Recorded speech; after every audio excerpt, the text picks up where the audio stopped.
Assalamualaikum warahmatullahi wabarakatuh. Alhamdulillah hamdan katsira kama amar.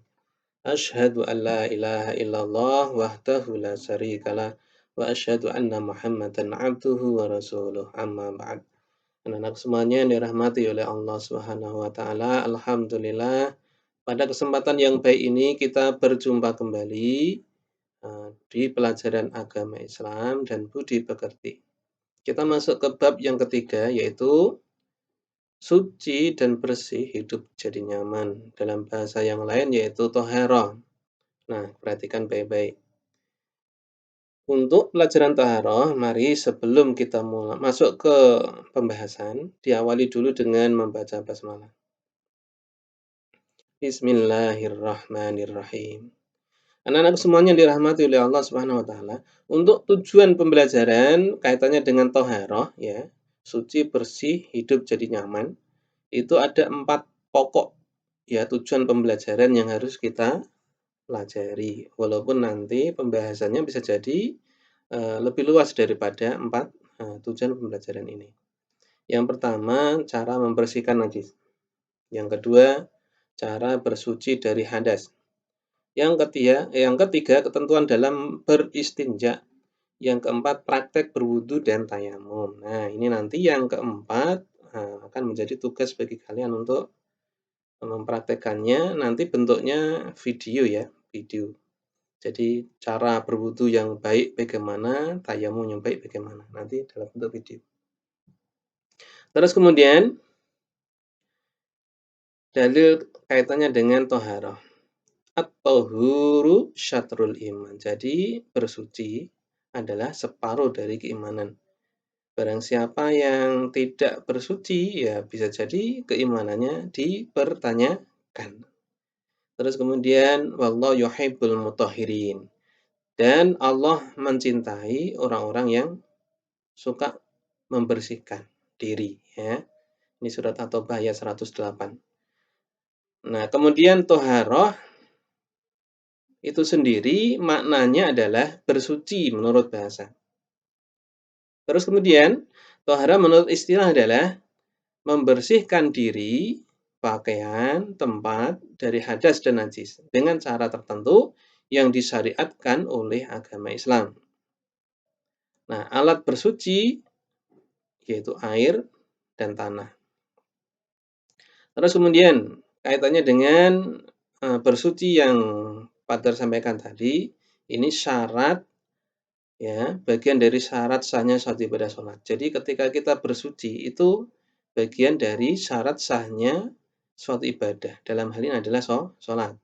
La tuqbalu sholatu man ahdasa hatta yatawaddo'a. Ya, tidak diterima sholat seseorang, ya, ketika dia berhadas hingga dia berwudu. Nah, dalam hal ini adalah hadas kecil. Kemudian wasiyabaka fatahhir, dan bersihkanlah baju kalian. Nah, ini bersih dari hadas, bersih dari najis. Kemudian ada dalil lagi la tuqbalus sholatun bi ghairi tuhurin. Tidak diterima, tidak dikabulkan sholat seseorang bi ghairi tuhurin, tanpa berwudu atau tanpa suci. Nah, anak-anak semuanya dirahmati Allah. Najis dan hadas. Kita masuk ke materi yang selanjutnya. Najis dan hadas. Najis adalah segala sesuatu yang kotor dan menempel. Nah, ini najis biasanya itu datangnya dari luar, yang menempel dan kotor, dan menyebabkan ibadah kita tidak diterima karena najis ini. Kemudian hadas adalah segala sesuatu yang kotor yang keluar dari tubuh, yang datangnya dari dalam. Contohnya ketika kita buang air kecil, itu berarti kita sedang hadas kecil. Ketika kita buang air besar, itu juga sedang hadas kecil. Ketika kita buang angin, itu juga hadas kecil. Nah, itu contoh-contoh kaitannya dengan hadas. Jadi hadas adalah segala sesuatu yang kotor yang keluar dari tubuh yang bisa menyebabkan, ya, syarat sahnya suatu ibadah tidak diterima sebelum dia melakukan toharoh atau bersuci. Selanjutnya, sebelum kita masuk ke selanjutnya itu macam-macam air. Ini ada macam-macam air. Air mutlak. Apa itu air mutlak? Air suci mensucikan. Apa maksud suci mensucikan? Yang dimaksud dengan suci mensucikan adalah air itu suci, berasal dari benda suci, dan kemudian bisa digunakan untuk bersuci. Itu namanya suci mensucikan. Air mustakmal yang kedua. Air mustakmal adalah air yang bekas digunakan untuk bersuci. Kemudian air musammas. Air musammas adalah air yang terkena cahaya atau sinar matahari yang kemudian menjadi panas, ya, terkena sinar matahari langsung. Kemudian air tersebut menjadi panas. Jika itu digunakan ya untuk berwudu atau mandi, maka boleh. Tapi hukumnya makruh. Ya, makruh. Lebih baik ditinggalkan. Nah, mustakmal itu ukurannya adalah jika disebut mustakmal adalah jika kurang dari 2 ukuran kulah, 2 kulah ya. Nah, berapa kali berapa? 60 kali 60 kali 60 itu 1 kulah. Berarti ukurannya 2 kali dari 60 kali 60 kali 60, panjang, lebar, dan tinggi. Terus dan air mutanajis. Apa itu air mutanajis? Air yang terkena najis. Jumlahnya sedikit, terkena najis.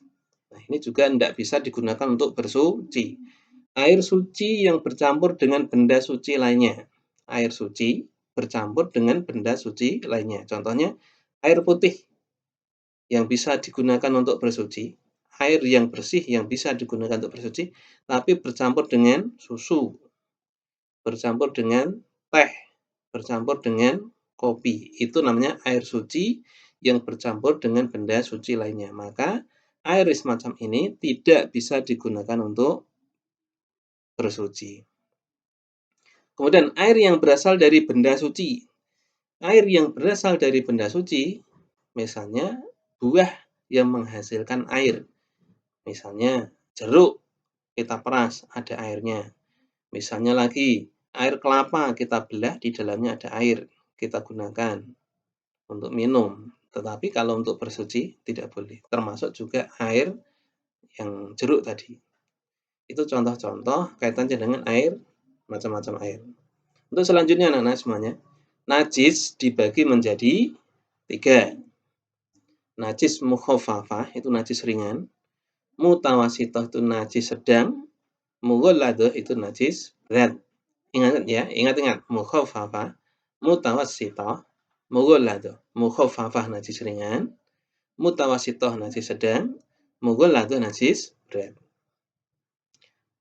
Kita bahas. Najis mukhafafah. Najis mukhafafah berasal dari bayi laki-laki di bawah umur 2 tahun dan hanya makan atau minum ASI saja. Bagaimana kalau misalnya laki-laki umurnya juga di bawah 2 tahun, tapi dia makannya sudah ada tambahan. Berarti air kencingnya ya itu sudah dikategorikan najis mutawasithah. Pertanyaan selanjutnya, bagaimana dengan air kencing bayi perempuan umurnya di bawah 2 tahun dan hanya makan atau minum ASI saja? Jawabannya adalah air kencing tersebut anak bayi perempuan di bawah umur 2 tahun termasuk najis mutawasithah. Kemudian bagaimana cara membersihkan najis mukhafafah? Cukup dipercikkan dengan air bersih hingga hilang zatnya dan sifatnya, atau zatnya dihilangkan dulu. Ya, mungkin dilap dengan tisu, terus kemudian dipercikkan air, kemudian dilap lagi. Cukup seperti itu, cukup dipercikkan dengan air. Sederhana ya, kalau najis mukhafafah itu najis ringan. Kemudian najis mutawasithah. Najis mutawasithah itu contohnya darah, nanah, air kencing, ya, bangkai, kecuali ikan dan belalang. Jadi kalau ikan dan belalang itu bukan dikategorikan najis. Ya, ikan dan belalang itu bisa dimakan halal ya, walaupun dia dalam keadaan mati. Nah, madhi yaitu cairan berwarna bening tipis lengket keluar ketika terangsang. Nah, nggak usah dibahas panjang lebar kayak tahu kalian nih. Sedangkan wadi adalah cairan yang pada umumnya keluar sesudah kencing atau ketika kelelahan. Bening, tebal, ya, mirip mani, berbeda kekeruhannya dengan mani. Nah, yang ini nggak usah dibahas panjang lebar, insya Allah suatu saat nanti kalian akan tahu sendiri.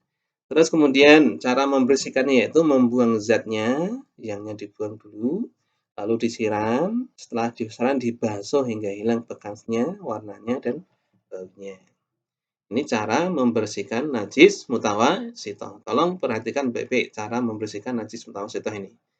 Yaitu membuang zatnya, yangnya dibuang, diambil dulu, misalnya ada bekas air besar atau nya adik kita misalnya nempel di suatu tubuh kita atau baju kita ya, diambil dulu itu zatnya, dibuang. Lalu habis itu disiram, dibasuh, dicuci, hilang bekasnya, warnanya dan baunya. Seperti itu ya. Terus kemudian najis mughaladhah. Najis mughaladhah adalah berasal dari liur anjing dan bekas jilatannya. Jadi bagaimana Pak kalau tubuhnya? Nah, tubuhnya kan dijilati. Bagaimana Pak kalau kita megang kakinya? Kakinya juga dijilati. Nah, untuk kehati-hatian ya agar kita tidak terkena liur anjing, maka kita menghindari binatang tersebut mengenai tubuh kita. Nah, cara membersihkannya dicuci 7 kali, salah satunya dengan debu atau tanah yang suci. Jadi dicuci 7 kali, salah satunya dengan debu atau tanah yang suci. Masuk selanjutnya yaitu tentang hadas. Tadi najis, sekarang hadas. Hadas ada 2 macam. Hadas besar, hadas kecil. Yuk kita bahas. Hadas besar penyebabnya mimpi basah, haid, nifas, junub. Nah, mimpi basah itu bagi laki-laki, boleh juga perempuan. Haid itu bagi perempuan.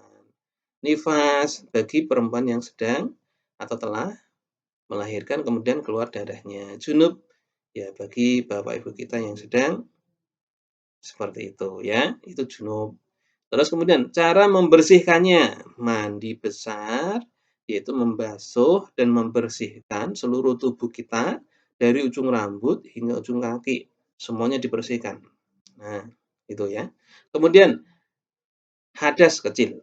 Hadas kecil contohnya ini, habis kencing atau BAB, buang angin, itu wanita, kulit wanita misalnya. Nah, cara membersihkannya atau cara agar kita terhindar dari hadas kecil yaitu berwudu. Nah, ini wudu. Wudu itu ada 6 rukun wudu yang perlu kalian ketahui ya. Yang pertama niat, yang kedua membasuh muka ya hingga 3 kali, membasuh tangan dari ujung sampai siku 3 kali. Terus kemudian mengusap sebagian kepala, ya ini sebagian kepala. Kemudian membasuh kaki hingga mata kaki. Yang keenam tertib. Ya, diingat-ingat. Pertama niat, kedua membasuh muka, ketiga membasuh tangan dari ujung tangan hingga siku, keempat mengusap sebagian kepala, kemudian yang kelima membasuh kaki hingga mata kaki, yang keenam tertib. Ya, diingat-ingat ya, 6 rukun wudu. Kemudian tata cara wudu ini hanya urutan sederhana. Nanti silahkan kalian bisa melihat ya apa istilahnya gambar atau penjelasan dari Pak Tuhan. Yang pertama niat wudu. Nawaitul wudu'a li raf'il hadatsil asghari fardhan lillahi ta'ala. Baca bismillah sambil tangannya dicuci ya, telapak tangan dicuci di sela-sela tangan, di sela-sela, terus kemudian kumpulkan air di tangan tersebut, terus berkumur-kumur, masukkan ke mulut, berkumur-kumur. dibuang hingga 3 kali. Kemudian istinsar. Istinsak itu menghirup air ya, masuk ke dalam hidung tetapi tidak sampai tertelan ya, lewat hidung. Istinsak. Jadi hanya sebatas tengah-tengah hidung. Kemudian istinsar, membuang air yang masuk ke dalam hidung tadi keluar dari hidung. Istinsak, istinsar. Diingat-ingat istilahnya. Istinsak adalah menghirup air ke dalam hidung, tidak sampai tertelan, tidak sampai ke dalam, ya. Kemudian istinsar adalah air yang tadi membersihkan hidung kita di dalam, itu dikeluarkan. Seperti itu. Kemudian membasuh muka hingga 3 kali, ya. Kemudian membasuh tangan sampai siku 3 kali. Mengusap sebagian kepala dan kuping. Jadi kalau kepala sama kuping itu bahasanya mengusap. Tapi kalau muka, tangan bahasanya adalah membasuh. Apa bedanya membasuh sama mengusap? Kalau membasuh itu pakai air yang banyak, kalau mengusap itu cukup tangan kita itu terkena air yang sederhana, secukupnya, kemudian kita usapkan ke kepala dan kuping kita. Kemudian lalu membasuh kaki hingga mata kaki. Nah, ingat, kaki dibasuh bukan dibasahi. Ingat ya, beda ya, membasuh sama membasahi. Kalau membasuh itu dibasuh di sela-sela jari-jarinya biar kuman-kuman yang ada di dalam kaki itu hilang ya, bersih. Kaki kita bersih ya, jauh dari penyakit yang ada di dalam kaki. 3 kali ya. Kemudian tertib, tertib itu urut dari niat sampai kaki itu urut. Dan terakhir berdoa sehabis wudu. Asyhadu an la ilaha illallah wahdahu la syarikalah wa asyhadu anna Muhammadan abduhu wa rasuluh. Allahumma ij'alni minat tawabina waj'alni minal mutatahhirin waj'alni min ibadikas sholihin. Itu rangkaian tata cara wudu. Nanti kalian bisa belajar ya dari buku dan juga dari sumber yang lain. Nah, ini contoh ya, contoh cara wudu yang Pak Dur jelaskan tadi. Pertama, tangannya dibersihkan, ya. Terus kedua, menghirupnya ke dalam hidung. Ya, maka berkumur-kumur, maaf. Yang kedua berkumur-kumur, yang ketiga itu membersihkan hidung, istinsak, istinsar tadi. Kemudian membasuh muka, membasuh tangan, mengusap sebagian kepala, ya, mengusap kuping kanan kiri, kemudian kaki. Nah, itu sudah tertib, ya. Anak-anakku semuanya dirahmati oleh Allah Subhanahu wa taala. Ini dalilnya surat Al-Maidah ayat 6. Ya ayyuhalladzina amanu idza kuntum ilas shalah faghsilu wujuhakum wa aydiyakum ilal marafiq. Ya ayyuhalladzina amanu, wahai orang-orang yang beriman. Idza kuntum ilas shalah, ketika kalian akan mendirikan salat, faghsilu, maka basuhlah wujuhakum, wajah kalian. Wa aydiyakum, basuhlah tangan kalian. Ilal marafiqi, hingga siku. Wamsahu biru'usikum, basuh ya, usaplah sebagian kepala kalian. Wa arjulakum, dan basuhlah kaki kalian ilal ka'bain, hingga mata kaki. Ya, kemudian wa in kuntum junuban fatahharu. Jika kalian dalam keadaan junub, maka bertoharohlah, mandilah, bersihkanlah tubuh kalian. Wa in kuntum mardo, dan ketika kalian dalam keadaan sakit, au ala safarin, atau dalam keadaan safar, dalam perjalanan, au jaa ahadukum minkum minal ghaid, atau kalian sedang kembali dari kamar mandi karena nggak ada air misalnya atau apa. Aw lamastumun nisa, atau kalian sedang menyentuh ya. Aw jaa ahadukum minal ghaid, ketika kalian kembali dari kamar kecil. Nah, dari kamar kecil kan bisa jadi buang air besar, buang air kecil. Nah, seperti itu. Aw lamastumun nisa, atau kalian menyentuh wanita. falam tajidu ma'an, kemudian kalian tidak menemukan air, fatayammamu, maka bertayamumlah. Sha'idan thayyiba, dengan tanah yang bersih, yang baik. Famsahu biwujuhikum wa aydikum min. Ya, mengusap wajah dan tangan dengan tanah yang baik tersebut. Nah, itu. Jadi may yuridillahu liyaj'ala 'alaikum min haraj. Allah tidak menghendaki kalian itu dalam keadaan susah atau dalam keadaan sulit. Walakin yuridu liyutahhirakum wa liyutimma ni'matahu 'alaikum. Jadi dan akan tetapi Allah itu mengharapkan, menghendaki agar kalian itu bersih, ya, dan menyempurnakan nikmat yang diberikan Allah kepada kalian. La'allakum tashkurun, supaya kalian termasuk orang-orang yang bersyukur. Nah, jadi melaksanakan berwudu, melaksanakan sholat, membersihkan diri, ya, itu bagian dari bersyukur kepada Allah Subhanahu wa taala.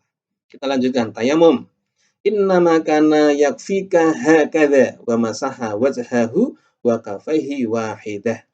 Jadi tayamum itu cukup hanya satu kali mengusap muka dan mengusap tangan. Cukup bagi mengusap wajahmu dan kedua telapak tanganmu satu kali. Yang bawah ini adalah rukun tayamum. Ada 4 ya. Rukun tayamum ada 4. Ingat, yang pertama niat, yang kedua mengusap muka satu kali, yang ketiga mengusap tangan satu kali, yang keempat tertib.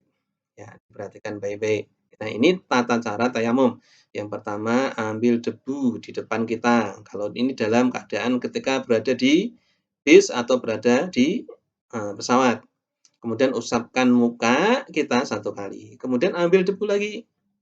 Kemudian usapkan tangan, sehabis kanan, kemudian kiri. Istinja. Istinja adalah membersihkan tubuh dengan air atau yang lain dari kotoran yang keluar dari kubul. Kubul itu jalan depan. Dubur jalan belakang. Hukumnya wajib. Nah, ini ada buang air. Masuk kamar mandi diawali dengan doa. Ya. Allahumma ini a'udzubika minal khubusi wal khaba'is. Ya. Kemudian masuk ke kamar kecil, kaki kiri dulu. Kemudian usahakan tidak menghadap kiblat atau membelakangi ketika kita buang air besar atau buang air kecil. Membersihkan dengan tangan kiri, ya, air kecilnya tadi yang dibuang, air besar yang dibuang tadi, ya, pipisnya atau fesesnya dibuang itu dibersihkan dengan tangan kiri. Keluar dari kamar mandi, ya setelah bersih tentunya. Keluar dari kamar mandi, mendahulukan kaki kanan. Nah, ini ada filosofinya, nanti kita jelaskan jika suatu saat kita bertemu. Kemudian setelah itu berdoa, ya, jangan lupa alhamdulillahilladzi adhaba 'anil adza wa 'afani. Kemudian haid, nifas dan istihadzah. Haid adalah darah yang keluar rutin setiap bulan karena pematangan indung telur, ya, minimal 3 hari, paling lama 15 hari. Ini haid. Kalau lebih dari 15 hari dikategorikan darah istihadzah. Nifas adalah darah keluar habis wiladah. Wiladah itu melahirkan. Maksimal 40 hari. Lebih dari 40 hari, darah istihadzah. Nah, apa itu darah istihadzah? Darah yang keluar karena penyakit, bukan karena haid atau bukan karena nifas. Ya, demikian yang bisa Pak Tor sampaikan. Semoga manfaat, ya, video yang sederhana ini. Nanti kalian lengkapi dengan buku yang sudah kalian miliki. Silakan dibaca dengan baik. Ya, sehabis ini kalian bisa mengerjakan soal-soal sederhana yang Pak Tor berikan sebagai wujud bahwa kalian sudah menyimak menyimak video ini dan juga membaca bukunya. Siap ya? Tolong kerjakan dengan sebaik-baiknya. Kerjakan dengan sungguh-sungguh. Ya, kerjakan dengan sungguh-sungguh. Demikian, mari kita akhiri dengan kafaratul majlis. Subhanakallahumma wa bihamdika asyhadu an la ilaha illa anta astaghfiruka wa atubu ilaik. Subhanakallahumma wa bihamdika asyhadu an la ilaha illa anta astaghfiruka wa atubu ilaik. Cukup. Assalamualaikum warahmatullahi wabarakatuh.